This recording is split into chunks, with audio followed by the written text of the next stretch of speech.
Almost अगर हम माने तो 1 मंथ बचा है। मैं इसे 1 महीना ही बोलूंगी क्योंकि बाकी के 4-5 दिन जो है आखिरी के वो थोड़ा रिलैक्स करने में और कुछ एक आध चीज देखने में जाते हैं। सो 3 गुरु मंत्र फॉर नीट 2026, इसमें से सबसे पहला आएगा बेटा planned studies, planned revisions. Now ये बहुत ज्यादा इंपॉर्टेंट है, आपको अपना रिवीजन प्लान करना है। अब आप रिवीजन कैसे कर सकते हैं? फॉर एग्जाम्पल अगर मैं बायोलॉजी की बात करूं तो हमने आपको समरी लेक्चर पॉडकास्ट दे रखे हैं, आप उनके थ्रू रिवाइज कर सकते हो। एनसीईआरटी की केवल रीडिंग के थ्रू भी रिवाइज कर सकते हो, अपने नोट्स के थ्रू रिवाइज कर सकते हो, या कुछ स्टूडेंट्स जिन्होंने वन शॉट से बहुत अच्छे से पढ़ा है तो वो उसके थ्रू रिवाइज कर सकते हैं।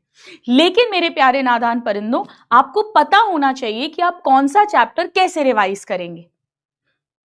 कोई चैप्टर हो सकता है आपने इतनी बार पढ़ा है, आपको इतना अच्छे से आता है कि बस पॉडकास्ट 1.7 1.8 की स्पीड पे सुना, 15-20 मिनट में पूरा चैप्टर रिवाइज। कोई चैप्टर हो सकता है आपको लगे कि नहीं यार एनसीईआरटी की कुछ कुछ लाइंस में मिस कर देता हूं, तो आप पूरा एनसीईआरटी से करें। कोई चैप्टर थोड़ा और वीक है तो आपको हो सकता है लगे कि मैं इसे नोट से करूंगा। तो एक बात बिल्कुल अच्छे से ध्यान रखना कि आप जो भी प्लानिंग करेंगे वो कोई एक सोर्स होगा पर चैप्टर। हर एक चैप्टर के लिए एक सोर्स आपका डिसाइड होना चाहिए और उसी के थ्रू आप रिवीजन करेंगे। This is very important. Number 2, अगर आप मुझसे पूछेंगे प्लान स्टडीज के बाद, तो बेटा आपको क्वेश्चन सॉल्विंग के लिए टाइम देना है। क्वेश्चन सॉल्विंग के लिए टाइम का क्या मतलब है भाई? अगर मैं फिजिक्स की बात करूं या केमिस्ट्री के न्यूमेरिकल पार्ट्स की बात करूं, वहां पर थ्योरी का रिवीजन कम होगा, क्वेश्चन की प्रैक्टिस ज्यादा होगी। अगर मैं बायो की बात करूं तो वहां पर थ्योरी बहुत अच्छे से रिवाइज करनी होगी और साथ में क्वेश्चन प्रैक्टिस करनी होगी।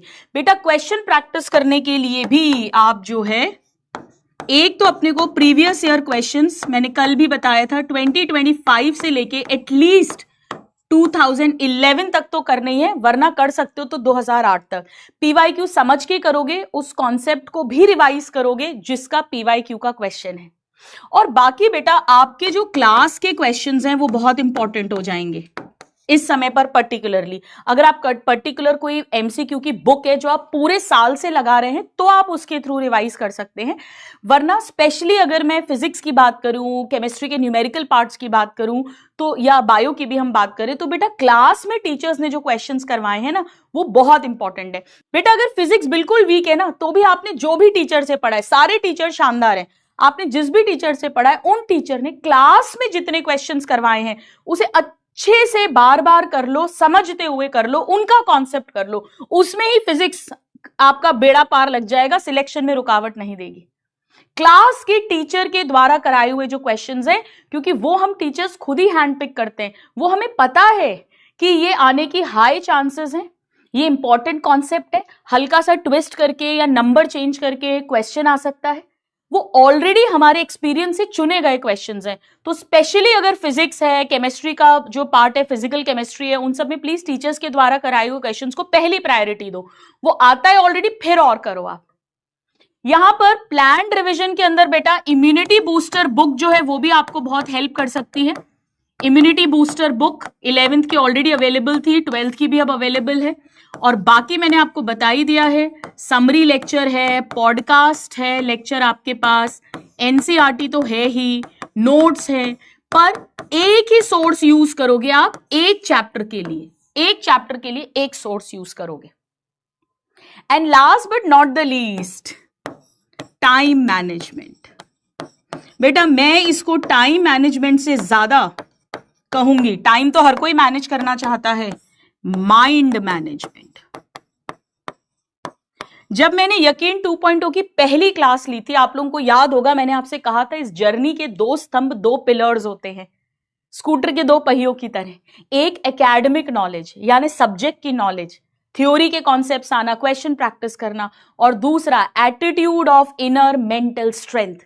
जो इस मेंटल स्ट्रेंथ को मैनेज कर पाएगा, माइंड को मैनेज कर पाएगा, वो अपने डिस्ट्रैक्शंस को मैनेज कर पाएगा, वो अपने टाइम वेस्टिंग को मैनेज कर पाएगा, क्योंकि पूरी दुनिया के पास ही 24 घंटे है, ना 1 मिनट कम ना 1 मिनट ज्यादा, पर जो उस टाइम को प्रायोरिटाइज कर पाएगा, टाइम में जो इंपॉर्टेंट चीज है उसको पहले करेगा, वो ये रेस जीत जाएगा। तो बहुत जरूरी है इसके लिए जो मैंने आपको सिखाया है हमेशा, एक तो must do, can do, don't do list आप एक रात पहले बनाए ताकि अगला दिन आपको क्या करना है आपके दिमाग में रहे। इसके अलावा बेटा 7 to 8 मिनट्स सुबह शाम 4x4 technique and 7 to 8 minutes सुबह शाम नाम जप, यानी टोटल 15 मिनट्स, ये आधा घंटा आपको अपना देना पड़ेगा। ये आपकी डॉक्टर गुरुमा जो है उनके सालों के एक्सपीरियंस से आपको बीडी डोज दे रही हूं, ट्वाइस अ डोज ये मेडिसिन दे रही हूं। ये मेडिसिन अगर आप लेंगे तो आप ऐसा मत सोचिए कि आधा घंटा आपका वेस्ट हो रहा है, नहीं, बल्कि वो जो 23.5 आवर्स हैं, 23.5 घंटे हैं, वो आप बहुत अच्छे से यूज कर पाएंगे। इससे आपके थॉट्स कम होंगे, नेगेटिविटी कम होगी, टॉक्सिसिटी कम होगी, कॉन्फिडेंस हाई होगा, मेमोरी इंक्रीज होगी, सिली मिस्टेक्स नहीं करोगे, कंसंट्रेशन इंप्रूव होगा, सही गलत ज्यादा अच्छे से समझ आएगा, दिमाग अपने हाथ में रहेगा, नींद अच्छी आएगी, प्रॉपर नींद आएगी, पूरा दिन प्रॉपर आप प्लान वे में स्टडीज कर पाएंगे। तो ये आधा घंटा बहुत जरूरी है। स्टूडेंट्स क्या करते हैं, इसी आधे घंटे में उनको सारी पढ़ाई याद आती है, बाकी भले ही दिन भर टाइम वेस्ट करते रहे। ये दवाई है बेटा 4x4 टेक्निक और नाम जप। वैसे तो हम बैच के एंड पे आ चुके हैं, फिर भी अगर किसी स्टूडेंट को नहीं पता हो तो यूट्यूब पर मेरा नाम डालकर ये देख लेना, आपको मिल जाएगी। इसको प्लीज करना शुरू करिए, this is very very very important. आप लोग जब रिजल्ट सेलिब्रेशन पे आएंगे ना तो मुझे बोलोगे कि 4x4 टेक्निक, नाम जप और गुरुमा की जागृति डायरी जिसमें हम एमसीडी लिस्ट बनाते थे वो गेम चेंजर्स थे, क्योंकि इस समय पर ये बहुत इंपॉर्टेंट है। तो हमें प्रॉपरली थ्योरी रिवाइज करनी है, क्वेश्चन प्रैक्टिस करना है, और ये सब कुछ तभी संभव है जब आप अपने आप को मैनेज कर पाएंगे। वरना क्या होगा, इस समय पर इतना टेंशन, इतना स्ट्रेस होता है, सबको होता है बेटा, इसे फियर ऑफ द अननोन बोलते हैं। एक ऐसा एग्जाम जिसके लिए हम 1 साल 2 साल से प्रिपरेशन कर रहे हैं, हम इतनी मेहनत कर रहे हैं, हमारी उम्मीद है, हमारे घर वालों की उम्मीद है, घर वालों का पैसा लगा हुआ है, कई तरह के टेंशन होते हैं, रिश्तेदारों के ताने याद आते हैं, और एग्जाम पास आ रहा है, पता नहीं टफ आएगा इजी आएगा, और इन सब जद्दोजहद के बीच में हमारा माइंड हमारे हाथ से निकलता जाता है। नेगेटिविटी इतनी हावी होती है, विचार इतने हावी होते हैं कि टाइम बर्बाद होने लग जाता है। वो टाइम वेस्ट होता है तो हमें गिल्ट होता है, पर टाइम तो वेस्ट हो गया। उस गिल्ट के कारण हम और टाइम वेस्ट करते रहते हैं, उस गिल्ट में डूबे हुए। टाइम और वेस्ट होता जाता है, गिल्ट और बढ़ता जाता है, टाइम और वेस्ट होता जाता है, गिल्ट और बढ़ता जाता है, और हमें बाद में बहुत रिग्रेट होता है कि काश मैंने उस समय पर समय खराब नहीं किया होता। आपको जीवन में वो काश नहीं बोलना है, उस काश को बोलने से बचना है, और उसके लिए ये सब बहुत बहुत बहुत जरूरी है। कितने नादान परिंदे हैं बताइए जिनका ये सब कारणों से समय बर्बाद हो रहा था, लेकिन आज वो मुझसे प्रॉमिस करते हैं कि नहीं, हम अपना बेस्ट देंगे। मैं ये नहीं बोलती हूं कि ये सब करने से 100% सिलेक्शन होगा या ये नहीं करने से सिलेक्शन नहीं होगा।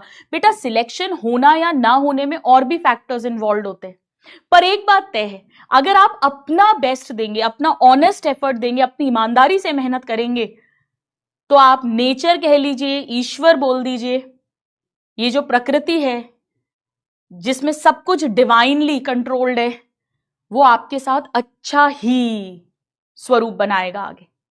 हो सकता है वो स्वरूप नीट में सिलेक्शन हो सकता है ना हो, लेकिन फिर आप कहीं बहुत अच्छी जगह लाइफ में सक्सेसफुल और बढ़िया पीसफुल हैप्पी जरूर हो जाओगे, ये तय बात है। और अगर आप अपने साथ ऑनेस्ट नहीं रहे, आपने डिसऑनेस्टी दिखाई, तो वो कहीं ना कहीं जाकर हमको फंसा देगा। तो अपनी तरफ से अपना बेस्ट करना है बेटा।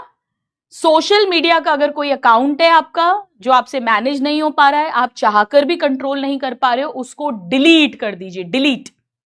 Delete total. आप ये मत सोचो कि इंस्टाग्राम पर या फेसबुक पर या टेलीग्राम पर कोई ऐसी इंफॉर्मेशन, ऐसे क्वेश्चंस कहीं से मिलने वाले हैं जो नीट में ही आने वाले हैं, बस इसके बिना तो मेरा सिलेक्शन हो ही नहीं सकता, या इसको पढ़ते ही दूसरे का सिलेक्शन हो जाएगा। ऐसा कुछ नहीं होगा।